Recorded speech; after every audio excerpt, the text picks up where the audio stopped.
So, I was thinking solar would be progressive, save the planet and all that, right? After all, I have fiberglass in the walls and ceilings, the entire house is wrapped in 2-inch pink foam, nearly everything's Energy Star efficient, exceptions being the pool pumps and the AC unit, and that's slated for replacement. All the lighting is CFL, the HVAC is on a programmable thermostat, I have ceiling fans, the solar water heater is on the pool. I'm trying.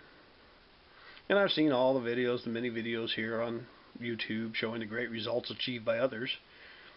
And this is not to take away from them or diminish or question them or diminish the possibilities of solar power, just to show that results may vary. Then there's the argument that you can generate enough to even pump some back into the grid to pay for your nighttime use. Let's see. I use an average of 1,300 kilowatt hours per month. That breaks down to 43.3 kilowatt hours a day, or 1.8 kilowatts per hour.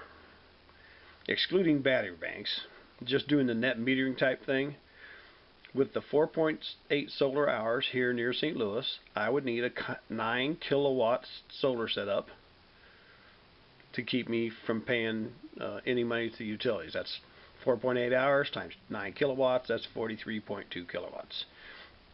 Right near 43.3. There are tons of ads touting solar for as little as $1 a watt. That makes a 9K system a minimum of $9,000. 9,000 watts times the dollar is $9,000. In my city, the utility charge for electric, including all the taxes, but excluding their customer charge, that's a $12 a month charge just for the privilege of being their customer. Which, MasterCard doesn't do that to me. Charter wouldn't do it to me. Nobody else does it to you. The water company doesn't do it to you.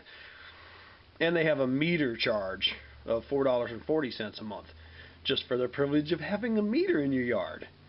Remember when Ma Bell did that? They charged you for having a phone in your house for years and years and years. Anyway, the electric charge is a mere 7.52 cents per kilowatt hour. I know. I see all the comments about 15, 20, and 25 cents a kilowatt hour. I'll never complain about 7.5 cents. So 7.5 cents times 1,300 kilowatt hours per month comes out to $97.76. So $9,000 investment divided by $97.76 equals a 92-month payback. Sounds pretty good so far, huh? Now let's look at space required. The 145 watt panels I have sitting around are about 10 square foot each. My south facing roof is 12 foot by 34 foot with 2 dormers, but we'll ignore the dormers for the moment. 12 foot by 34 foot equals 400 square foot of roof. Divided by 10 square foot per panel equals room for 40 panels if you put them seam to seam. Let's say I go crazy at 250 watt panels. It's a nice round number. Ain't going to happen for that $1 a watt, but that would be times 40 panels equals 10 kilowatts, which equals net zero meter, and it even makes up part of the customer and meter charges mentioned earlier. So, I've got the choice of tear out the dormers to accommodate enough panels to go net zero on the meter, reduce my panels by 12 to 28, so I have 28 panels at 250 watts, which equals 7 kilowatts, and use some from the grid. Or go with a 7 kilowatts system and add battery banks to eliminate the use of the grid electric. Now let's leave the world of paper and projections. I dropped a little over $800 for 4 145 watt panels from DM Solar, one 600 watt Sun 600G grid tie inverter, that was $140, and one 30 amp PWM charge controller, that was $25. I also took the two 150 amp hour deep cycle batteries from my conversion van. I did some quick hookups and testing. Now, my dad was an electrician for 50 years, and I started wiring outlets on his side jobs at 9 years old. I'm not officially an electrician. Affirmative action locked me out of the apprenticeship program. But I have gutted and rewired a few houses, and I've completely rewired a few cars over the years. I understand that there's always loss. Every wire, every junction, every appliance, there's a loss. But my test results were really troubling. The 445 watt solar panels from DM Solar had a PMX of 145 watts, VMP of 18.7 volt, and the IMP of 7.75 amps. These were at roof angle, not perfectly angled, and not quite at high sun. Watt readings taken were with the inverter plugged into kilowatt easy meter, which was in turn plugged into the outlet. Volt readings were taken with an analog multimeter. Each panel pegged the needle on the 20 volt setting of the analog voltmeter. I pigtailed pairs of panels together with the MC4 cable provided, which gave me a parallel hookup. Test A pair of panels was hooked straight to a Sun 600G 600 watt grid tie inverter. The first pair produced 174 watts. Second pair produced 180 watts. They're supposed to produce 290 watts. Minus the 180 watts the maximum produced, that's 110 watt loss. That's 37.9% loss. Test B, I ran the panels into a 12 or 24 volt, they were running at 12, 30 amp PWM charge controller. From the controller out to a 12 volt 115 amp hour deep cycle battery, and from the battery out to a Sun 600G 600 watt grid tie inverter. The first pair measured at 101 watts. The second pair measured at 103 watts. So taking the better of the two, 290 watts minus 103 watts is 187 watt loss, for a total loss of 64.5%. That's 77 more watts loss through the charge controller, which is an additional 26.6%. Are you kidding? 37%? 64%? That's like the stock market in 2008. Now, I'm not sure if the 37% loss is due to crappy panel production, or inverter inefficiency, or position of the sun, or the angle of the panels. What I've read says 7 to 10% loss from the inverter. I tested it again at high sun to exclude the sun position and panel factors. We'll look at that in a minute. The added 26% loss is definitely the charge controller. Number one, it's the only variable.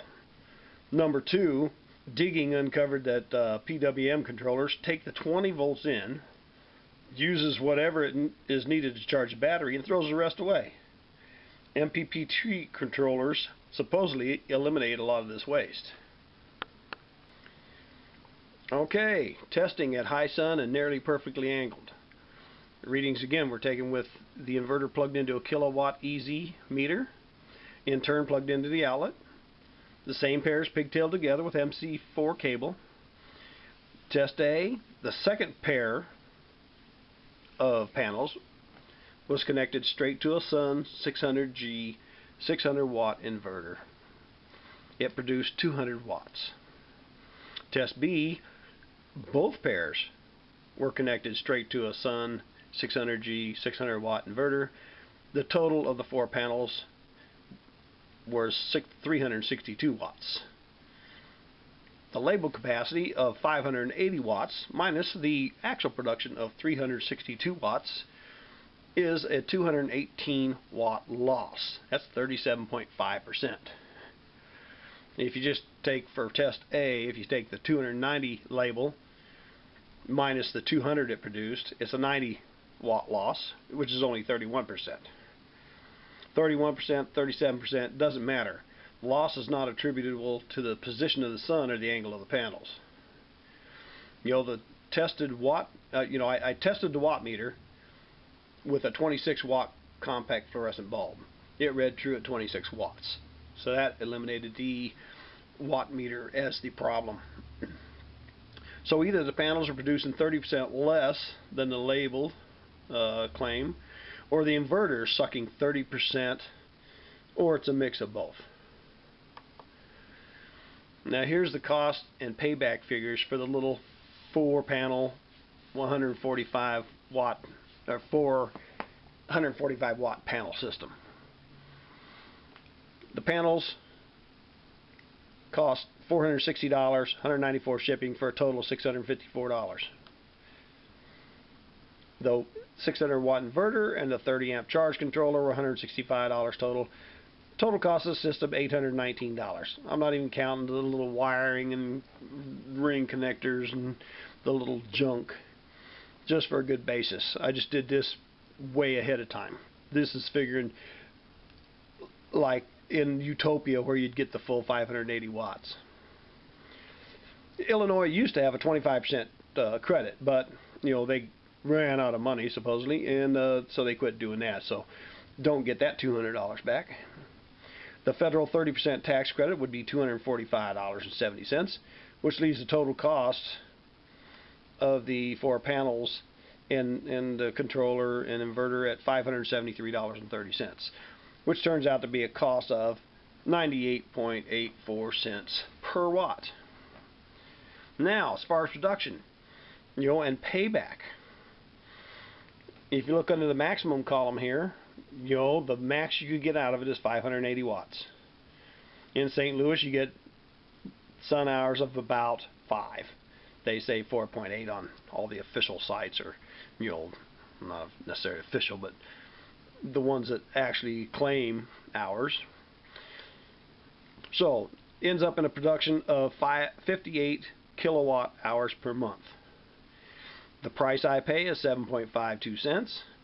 Gives me a monthly savings of $4.36. You divide that into the $573 that the panels cost, it's 131 months to recoup the cost of the system, or about 11 years. I also did a column called reasonable.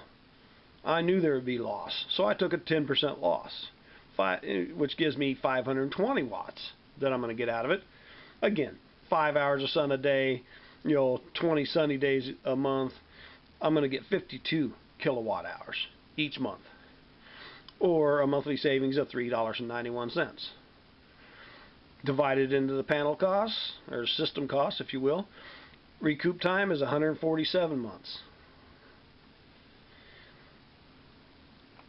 I updated this little chart to show what actually happened when I tested the panels.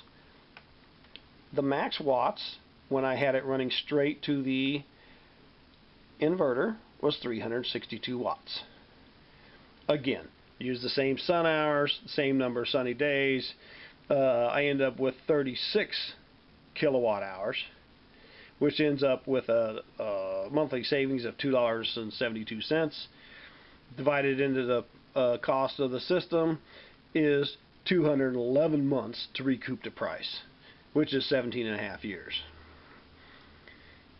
If I go with the batteries and run it through the PWM controller, I end up with a maximum wattage from 580 watt panels of 204 watts. Times my 5 hours, times my 20 days, I come up with a monthly production of 20 kilowatt hours, or a monthly savings of $1.53.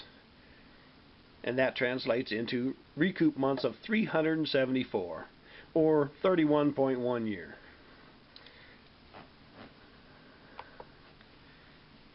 Well, I'll dig a little bit more, but unless someone can shed some light, these 4 panels are going to become coffee tables. And I won't sustain any power loss there. I guarantee I'll get at least 145 watts that out of each one. Ha ha ha. What to invest my next $100 in? Magic beans or dehydrated water? Never in all my years did I think I would have a solar-powered coffee table. Thanks everybody for watching.